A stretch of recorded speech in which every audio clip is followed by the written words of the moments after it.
Hello subscribers, this is a continuation of the second part of the video. If you haven't watched the previous video, you can watch it using the link below the video.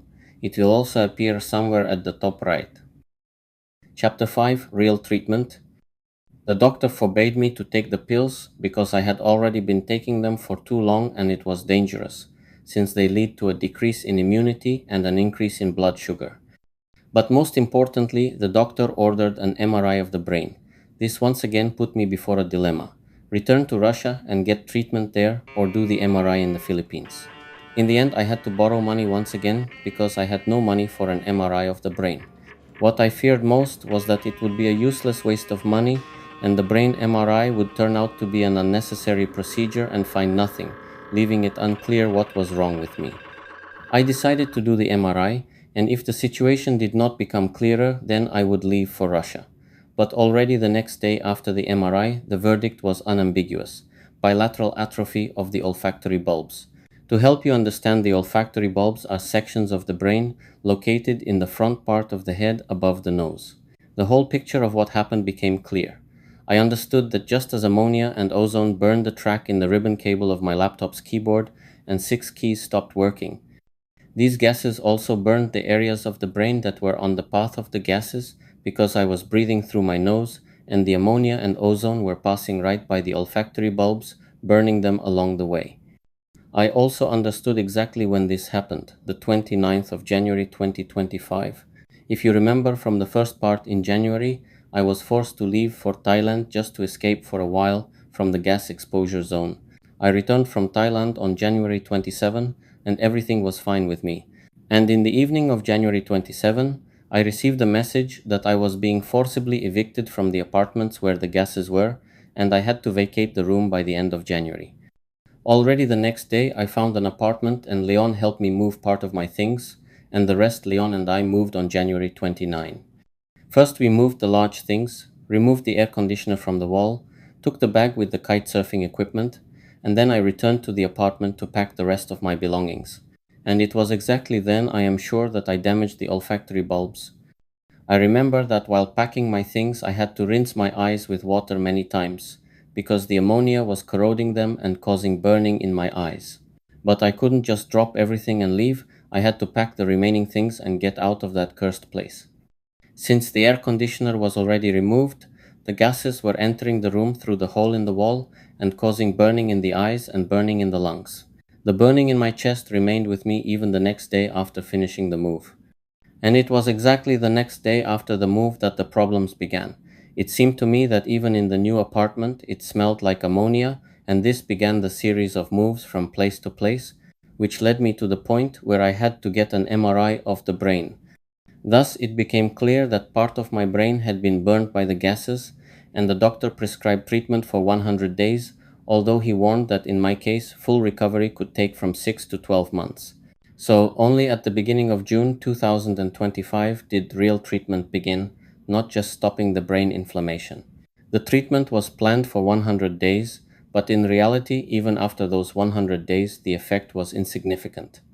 I still experienced olfactory hallucinations, as well as vision problems. Sometimes the effect was like HPPD, hallucinogen, persisting perception disorder. The image blurred, became unclear, moved. No wonder someone from the subscribers said that I didn't notice them when walking down the street, and indeed I didn't want to talk to anyone because I had a bad mood and constant stress, which was difficult to control. The very mechanism of olfactory hallucinations led to stress because the signal from the olfactory bulbs goes to the amygdala and hypothalamus, triggering anxiety, even though there were no real smells and only olfactory hallucinations, but the brain received signals as if the smells were real. The hallucinations became especially strong after rain with high humidity, and I was also irritated by the purple light that was used in some of the bars where billiard games were held. Of course, this negatively affected the quality of my game, and I tried to spend as little time as possible inside such bars when I had to play there. Sometimes my hands trembled as in Parkinson's disease. It felt like during these few months after the poisoning, I aged about 30 years and received problems not only with the brain but also with the body. Additional stress came from lack of money. It was difficult to plan anything more than a month ahead, and I didn't know whether I would stay in the Philippines or would be forced to go to Russia. I had to borrow a few more $1,000 so that I could at least plan my life in the Philippines for 6 months. In July, I once again moved to another apartment, which allowed me to reduce expenses because now I paid $250 a month for the apartment and about another $250 for food and about $100 a month for treatment. I always cooked food at home not only because it was cheaper, but also because I had to take supplements and medications prescribed by the doctor. Every morning and evening, I took several different supplements for the brain and pills to relax the body's muscles, because constant stress caused tension in the body. If you want to support me financially, under the video, there will be links to various ways to do this, both in the Philippines via Gcash, Maya, and commonly used in the USA, PayPal, or Europe, Wise. Thus passed the 100 days of my treatment, and on the 14th of September 2025, I took the last 100th capsule. This was the day when Miss Toxicity, together with other employees of Casa Carlito, celebrated 1 year since the opening. Such a coincidence that made me angry, because they were celebrating there and didn't even suspect what problems they had created for me with their actions. And although there was improvement in my health, it was still too early to speak of full recovery. These few months of stress had exhausted me greatly, and I was very angry with Miss Toxicity for the fact that instead of solving the gas problem, she simply kicked me out, and now because of her my life had turned into hell. This was my personal hell, which people around me could not even guess about, because externally I looked normal. 2 arms, 2 legs, head, everything in place. But what was happening in my gas-burned brain, no one suspected, and I couldn't talk about it, because I needed to make a video explaining what had happened to me. And any attempt to work at the computer caused dizziness. And only now, in November 2025, I had the opportunity to do it. So, the 100 days of treatment ended, and 4 days later I visited the doctor again and explained my symptoms to him. He prescribed a new medication and extended the use of the previous one for another 60 days. Fortunately, the second medication gave a quick effect and reduced dizziness, although the olfactory hallucinations themselves did not disappear. Because their mechanism was in the damage of the myelin sheath of neurons, and its recovery takes several months, but at least now I could work at the computer and not fall from the chair due to dizziness. Chapter 6: What happened to me? Analysis of the events. Perhaps you have already wondered, how did I let this happen and why didn't I leave Casa Carlito earlier if I knew it was dangerous to live there? This is the so-called trap of sticking, which scientifically is called the escalation of commitment bias or sunk cost fallacy. It may seem that this story began on the 14th of October 2024 when I started living in Casa Carlito and they began poisoning me with hydrogen sulfide, releasing it onto the balcony of my room from above, from the executive suites room. But in fact, it began back in September 2024 when I made the decision to move to Casa Carlito and started buying everything necessary for living: a bed, mattress, air conditioner, refrigerator, everything I needed to live there. Since I rented an empty room, I had already invested in this place and it was difficult to drop everything and leave for another place. In addition, according to the contract, I had to pay a penalty for leaving earlier than the end of the contract, meaning that besides the money spent on furniture, I would also lose the deposit for almost 3 months if I left after just 1 month of living there. Moreover, I mistakenly believed that after I explained the essence of the problem and how it could be fixed, the building management would realize the danger and fix the problem. But most likely, because of a poor level of education, the words hydrogen sulfide, ammonia, and ozone meant nothing to them, even though I explained in writing that these gases are toxic, meaning dangerous to health. If you were in my place, you might also think that it's foolish to leave, since the problem could be solved very easily by reinstalling the grease traps, which I described in detail in the first part, and that it was only necessary to fix the problem and live normally afterwards. But because nobody solved the problem, in November 2024 I asked a direct question: when will you stop poisoning me with hydrogen sulfide by releasing it from the executive suites room onto the balcony of the third-floor room where I live? Neither Miss Toxicity, nor her brother, nor the foreman gave me any answer to this question. And in such a situation of uncertainty, I accepted the offer to move to another room on the fifth floor in the northern part of the building, and I was sure that no one from above would release toxic gases onto me anymore. And for some time, everything was more or less okay. However, Miss Toxicity listened to my claim that she was poisoning me with hydrogen sulfide from her room. After all, if she turned on the exhaust fan in the executive suites every night at 3-4 a.m., then it wasn't without reason. It was because gases entered her room through an open drain, and the exhaust fan allowed her to get rid of them by releasing them outside, from where they reached my balcony in the room where I lived. Thus, Miss Toxicity forced the plumbers to reinstall the grease trap in her room and stopped poisoning herself with gas and releasing it outdoors, but this did not solve the problem for the other residents, because in the other rooms the drainage system was open and gases from the septic tank escaped through open sewer pipes in other rooms. And even if in the southern part of the building, where the executive suites were located, the pipes were fixed, in the northern part they still remained open, and gases reached my room on the fifth floor in the northern part of the building. It is very upsetting that Miss Toxicity did not suffer, while I lost a whole year of normal life. I wish she had been poisoned by the gases the same way she poisoned me, and had gone through what I had to endure during this entire year of 2025. There is a saying in Russia, the way you meet the new year is the way you will spend it. That is exactly what happened to me. Starting from Friday, the 27th of December 2024 until Thursday, the 2nd of January 2025, I lived as if in hell, and the entire year of 2025 turned into hell. That new year, ammonia was coming from the room across the hall on the fifth floor where I lived. There was no one to complain to because the entire building management had gone away for the New Year holidays. I described this in the first part how children in that room were coughing, and later, when the open sewer pipe in that room was closed, I watched two Filipinas packing their things into garbage bags because their belongings had absorbed the ammonia smell. As I already said, in January I was kicked out of those apartments, and the last straw in my poisoning was the day of the move, the 29th of January 2025, when I was packing my things and ammonia with ozone entered the room through the hole left by the removed air conditioner. Although I smelled ammonia and it irritated my eyes, forcing me to wash them frequently with water, the real damage to my health was caused not by ammonia, but by ozone. Ozone has a slightly sweet smell with a metallic aftertaste. But since ammonia has a very sharp smell, I simply did not smell the ozone. The smell of ozone was masked by the sharp smell of ammonia. By the way, it was ozone, not ammonia, that caused 6 keys on my laptop keyboard to fail in early January 2025. It was not a random set of keys, but a very specific one.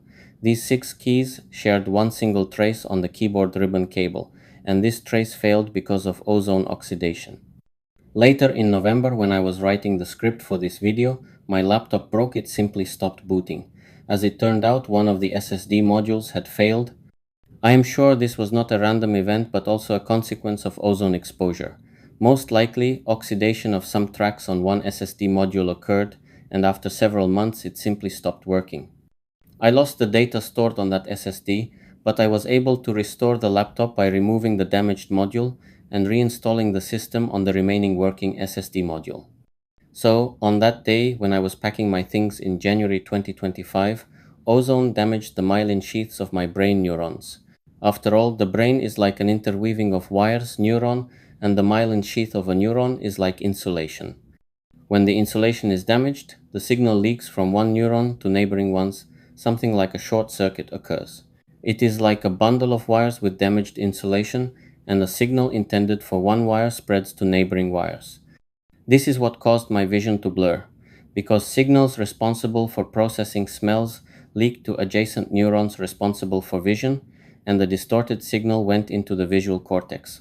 And vice versa, visual signals could cause olfactory hallucinations, disorders of the vestibular system, which could explain why it was difficult for me to work on a computer and why I felt dizzy. One might think that if ozone burned the olfactory bulbs and they decreased in size, I should have stopped smelling anything. But the opposite occurred. I began to feel smells so strongly that they overloaded my brain and caused headaches. Apparently, this happened exactly because signals from the receptors responsible for smell perception leaked into neighboring neurons, enhancing them, and the amplified signal traveled not through one neuron but through several at once, as if in a bundle of wires with damaged insulation, and the signal meant for one wire began spreading through the entire bundle and reached its destination many times stronger.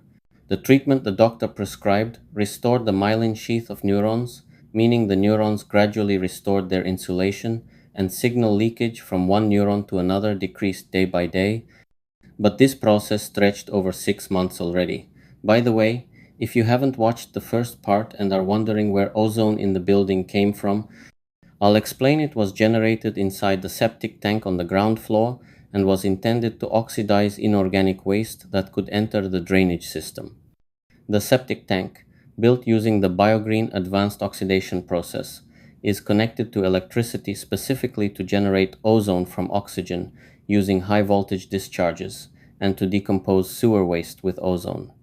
And since the sewer pipes in the northern part of the building were still open, ozone easily penetrated through them into the building. And hydrogen sulfide and ammonia are natural decomposition products of protein waste in the sewer system. And if the septic tank environment becomes alkaline, ammonia is released instead of hydrogen sulfide. All of these gases are dangerous to the nervous system, although they act differently. Why was I unable to solve the gas problem and ended up suffering from it? I believe Miss Toxicity is to blame because she made all the decisions, possibly without understanding the full danger due to a lack of education. Her brother, as it turned out, is a completely useless person who decides nothing, and the foreman, who was responsible for calculating electricity and water payments, was merely an executor, and even if he understood something, he could hardly take any actions on his own. I relied on communicating with the men, assuming they would be more technically knowledgeable, but this was useless. And when it became clear that they did not understand the essence of the problem, even after I had explained it several times, both orally and in writing, I asked them to invite the specialists who installed the septic tank and could understand what was happening, to which I received the response that they had invited them, but it might take 3 weeks, even though in this situation the problem needed to be solved as quickly as possible. I did not mention this in the first part, but Leon and I went ourselves in early December 2024 to the organization that installed the septic system in Casa Carlito, and I explained the problem to them and asked them to come and check and explain to the building management what exactly needed to be done to fix the issue. I don't know whether they showed up or not, but the very fact that they knew gases were leaking from the septic tank and entering the living premises should have motivated them to take some action, since they certainly must be aware of the danger of inhaling ozone and should be interested in fixing the gas leak to preserve their operating license. As you can see, I tried to invite specialists myself after 3 weeks had passed, but even that did not solve the problem. I developed my own perception of what was happening and my understanding of who Miss Toxicity is.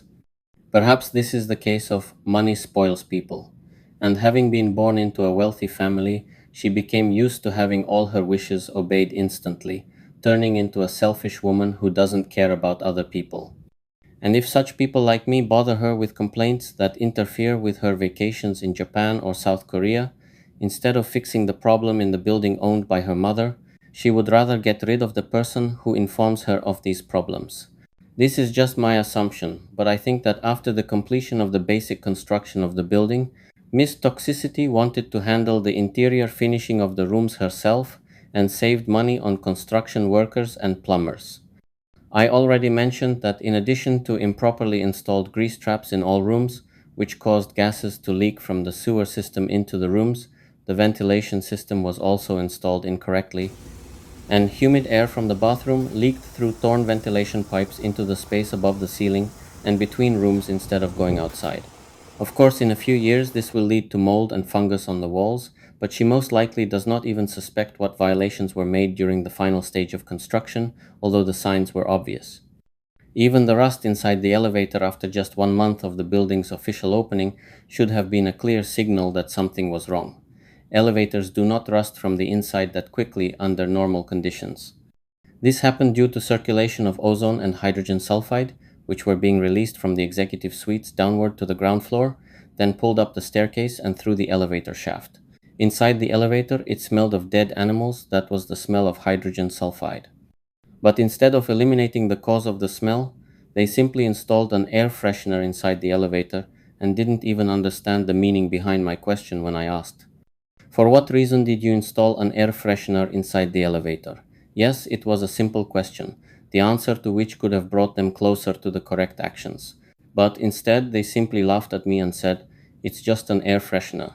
I already mentioned in the first part that in January 2025, before my trip to Thailand, I sent a letter to the building's owner. It is quite possible that the letter I sent never reached its intended recipient, and Miss Toxicity, who was at the same address at that time, received the letter herself and decided to deal with me on her own, simply kicking me out of the building belonging to her mother, even though the letter was addressed not to her but to her mother.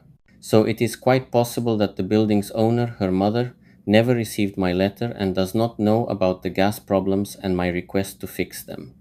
I would not worry about this if my problems had ended after I left that place, but the irony is that the biggest problems began precisely after I left and have continued for 10 months already.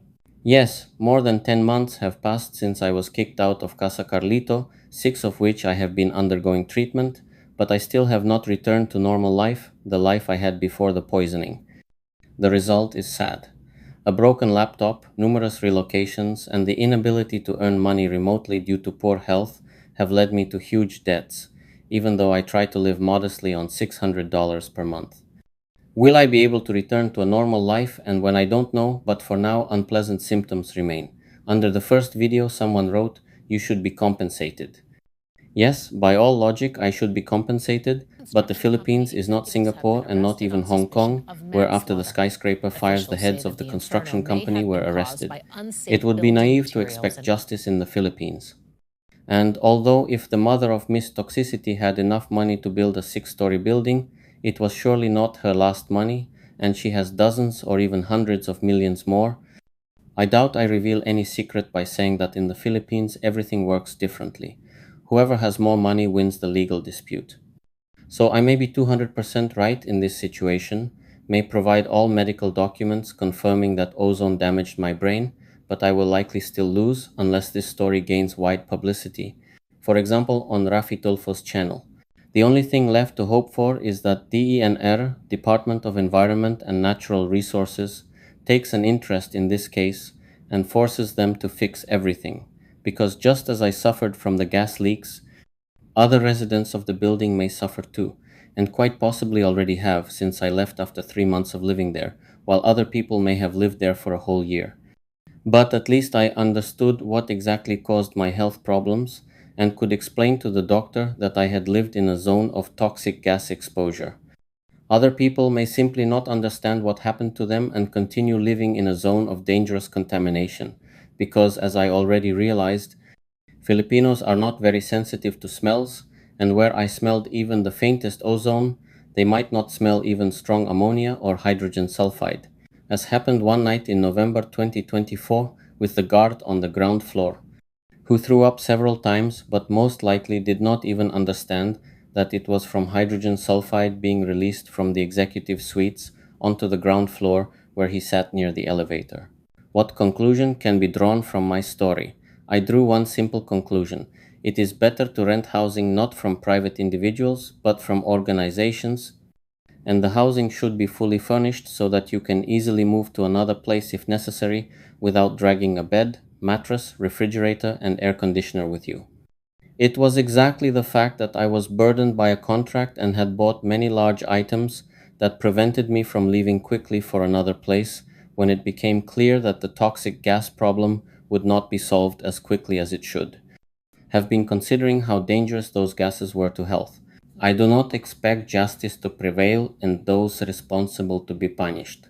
This is a long bureaucratic process that I do not even want to start.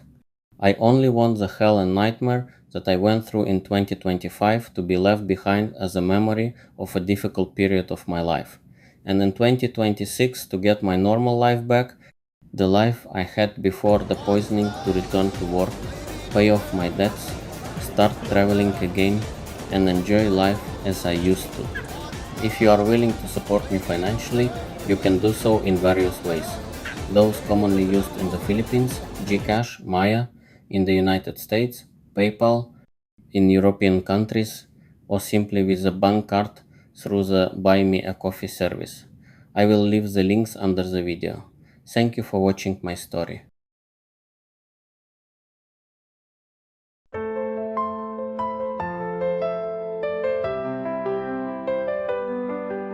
At Casa Carlito, the air's gone sour. Whispers of danger in every hour.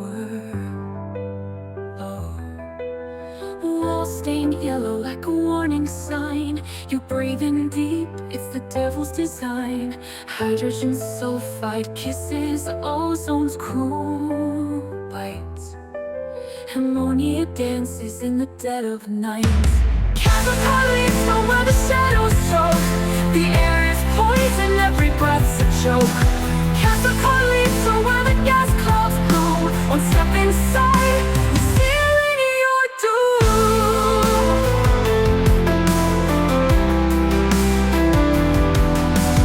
Windows scream, but they don't let in light. Ceilings drip with the ghosts of the night. The floorboards creak like a final plea. No escape from this toxic symphony. What's in the breeze? What's in the mist? A cocktail of chaos, a venomous twist. No masks, no prayers, no holy cure. At Casa Carlito, you're never pure. Casa Carlito, where the shadows choke. The air is poison, every breath's a joke. Casa Carlito, where the gas clouds blow. One step inside, you're sealing your doom.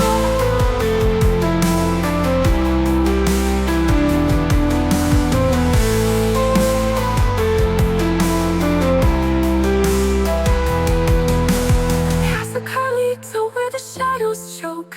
The air is poison, every breath's a joke. Casa Carlito, where the gas clouds bloom. One step inside, you're sealing your doom.